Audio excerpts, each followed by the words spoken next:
لله رب العالمين الرحمن الرحيم مالك يوم الدين إياك نعبد وإياك نستعين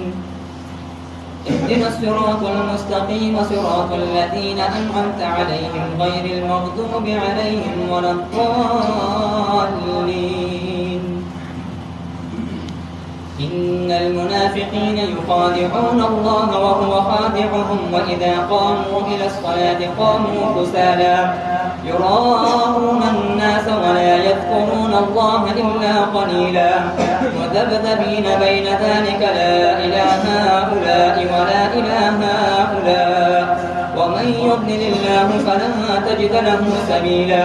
يا أيها الذين آمنوا لا تتخذوا الكافرين أولياء من دون المؤمنين أتريدون أن تجعلوا لله عليكم سلطانا مبينا إن المنافقين في الدرك الأسفل من النار ولن تجد لهم نصيرا إلا الذين تابوا وأصلحوا واعتصموا بالله وأخلصوا دينهم لله فأولئك مع المؤمنين وسوف يؤتي الله المؤمنين أجرا عظيما ما يفعل الله بعذابكم إن شكرتم وآمنتم وكان الله شاكرا عليما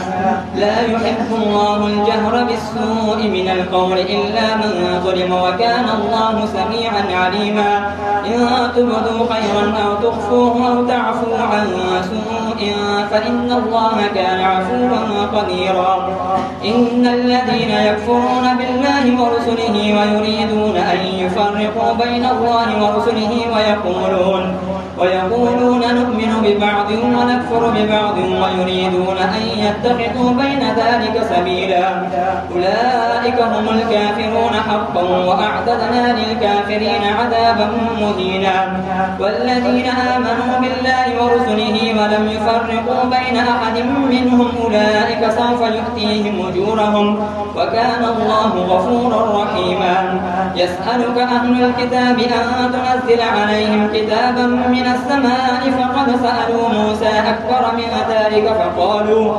فقالوا أرنا الله جهرة فأخذتهم الصاعقة بظلمهم ثم اتخذوا العجل من بعد ما جاءتهم البينات فعفونا عن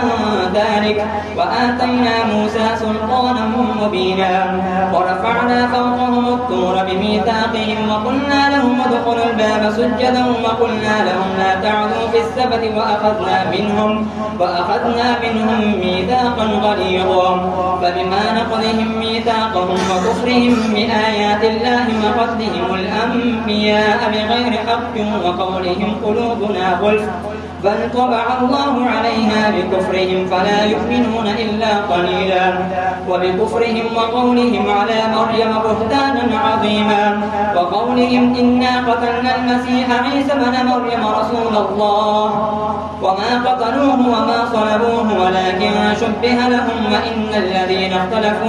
وإن الذين اختلفوا في الكتاب لفي شك منه ما لهم به من علم إلا اتباع الظن وما قتلوه يقينا بل رفعه الله إليه وكان الله عزيزا حكيما وإن من أهل الكتاب إلا ليؤمنن به قبل موته ويوم القيامة يكون عليهم شهيدا فبظلم من الذين هادوا حرمنا عليهم طيبات وحلت لهم وبصدهم عن سبيل الله كثيرا وأخذهم الربا وقد نهوا عنه وأكلهم أموال الناس بالباطل وأعتدنا للكافرين منهم عذابا أليما لكن الراسخون في العلم منهم والمؤمنون يؤمنون بما أنزل إليك وما أنزل من قبلك والمقيمين الصلاة والمؤتون الزكاة والمؤمنون بالله واليوم الآخر أولئك سنؤتيهم أجرا عظيما الله